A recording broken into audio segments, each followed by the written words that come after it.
I think after a year like this, it's probably even more significant than normal. It's funny, I actually haven't played that many world championships um, in general. I think like the first one I played was maybe in 2017. It always seemed like it was like either far, like somewhere far away, or um, I wouldn't play. But I honestly, I think it feels like such a privilege. I'm so excited to get on there. And I think even more so to have it on home soil, to be able to not have to fly to Egypt. It's very nice. I like that a lot. And I'm not going to lie. I actually have not played a tournament not in Egypt for over a year now. So all of my events have been in Egypt for over a year.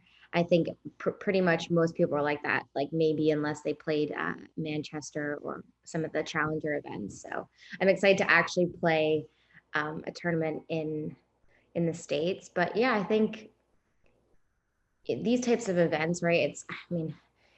Obviously it's kind of a heartbreaking time too, right? The Olympics are kind of, gearing up. We've got Wimbledon on right now. There's a lot of high level sport on TV, which is very exciting. But watching a lot of the Tour de France too, like we have a lot of stuff going on. But I think it's a perfect culmination to kind of be like, we're back. This is happening.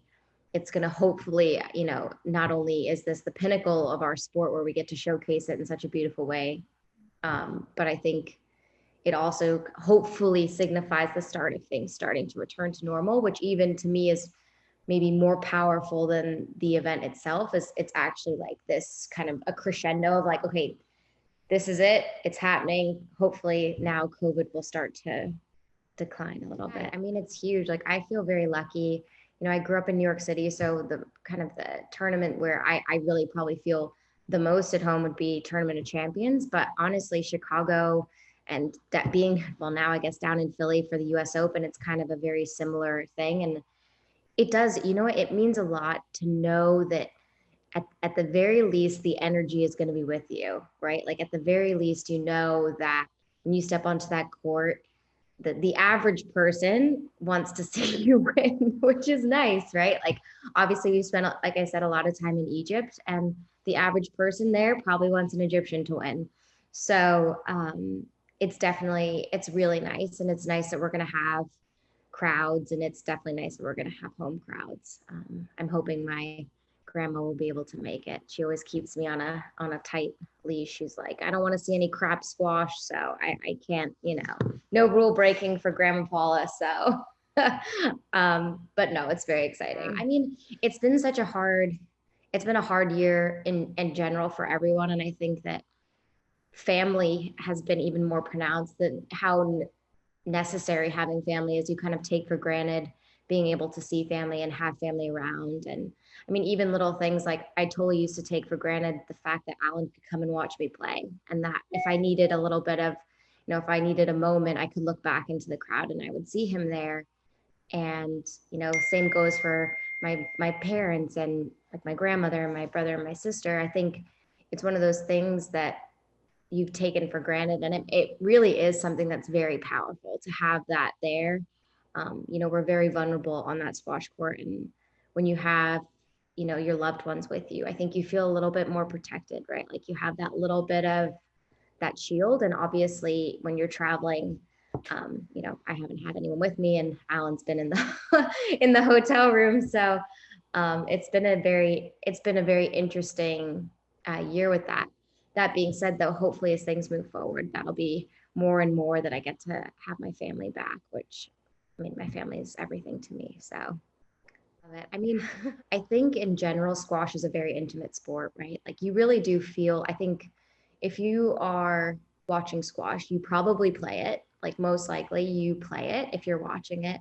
And so you even feel the spectators have a connection to what you're doing on there.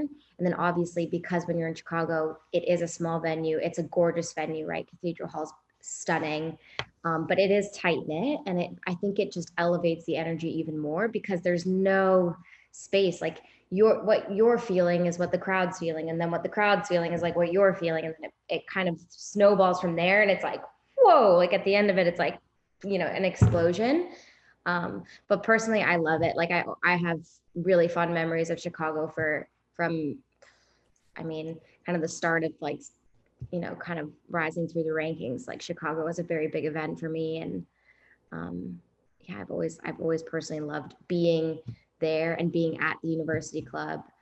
It's also an awesome town, like super awesome. And I have to say, I'm so excited to see it without having to wear like 2 parka jackets and like minus 25 degrees. Like I'm totally stoked for like Chicago summer. So I'm excited. I mean, it's fantastic. It's kind of like a dream come true for us. And also we're all now based down in Philadelphia. So not only, in past, it's been a lot of we're pushing each other in the sense of you see someone on the ranking list and you're like, oh crap, they're nipping at my heels. I got to put more space between the next person and maybe cut down that gap between the person above me. But now it's like we actually are training together all the time. We're on court with each other. So it's actually not only is it, a very, a list where you're kind of going through and manufacturing like, oh, this and that. It's like actually we're pushing the level that's happening. It's not just like, well, we're going to have this ranking or the seating, which don't get me wrong, is super exciting.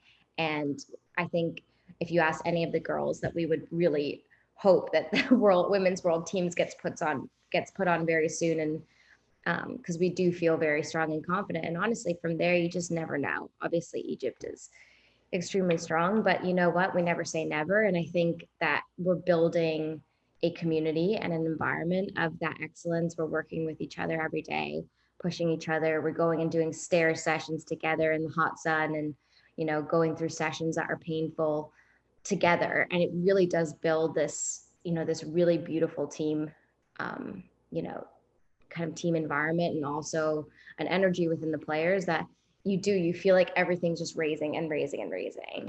But I'm also as as part of being on the board of US Squash, I'm very happy that the women are so up there. I think it definitely raises the profile because yeah, I mean US Squash was one of the first organizations to really push, prize money parity and really making sure, we've always had strong ladies and our men are strong too, but it's definitely exciting to see our ladies like really at the top of the game operating that high.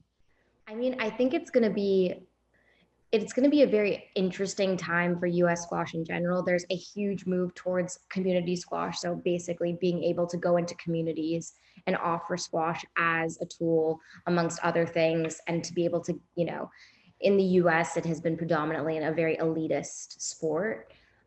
So we are trying to really push out like this inclusion and growing the sport, really getting it to the masses, which is tough, right? Like we're competing with huge sports. It's, it's very much as our, squash's Olympic dream, right? We're competing with sports with a lot of money that have a lot of access naturally. It's expensive to put a squash court up outside. It's really cheap to put two, soccer goals out or football goals or put a basketball hoop up. It's a lot more affordable.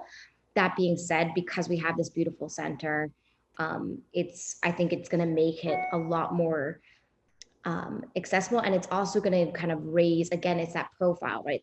We're getting the word out. We have people at, because US Squash is now based at the center as well. So the organization itself is the nucleus is at the center. We're going to have a lot more ability to go out into communities and really be like, hey, come to the center, be a part of this. But we have this wonderful growth. A lot of it, yes, right now is maybe dependent on the college squash system, which is fantastic. A lot of kids want to come and play. That's starting to attract international players as well, which creates a lot more competition. But I would say that in general, like, especially the junior programming, we have a lot of US juniors. And I think that the real kicker will be, how do we really get that next generation that wants to play professionally? Because there are tons of kids who want to play and they want to go and play in school and they play to a really good level. And then it's like, okay, well, now I'm going to go and take another job. Whereas I want those same kids to be like, actually, I'm going to try and go and play PSA for a couple of years. I want to travel around the world, work my butt off and play this beautiful game. So I think that's going to be the real kicker, but I do believe that accessibility is coming. And, we are going to start seeing, hopefully, fingers crossed, that we're going to start seeing a lot more diversity of sport, whether it's, from race to religion to, socioeconomic background. That's, I think, really the hope and the dream. Oh, you know what? I have had a really tough year. Like in general, I've had a really tough year. I've had a lot of personal stuff going on for the last year that has been really heavy on me. And I started doing work with a sports psychologist very, very recently, something that I realized I probably should have been doing for a very long time at this point. A good week for me would just be going out there and leaving my mind at the door and just playing squash. And I think that if I can go and do that, I am going to really enjoy my week. And that's all I want. I want to go out there and fight like a banshee and see what happens. And if I can check my mind at the door and I can stay in the moment there, I think no matter what happens on paper, I'll be a happy chap for sure.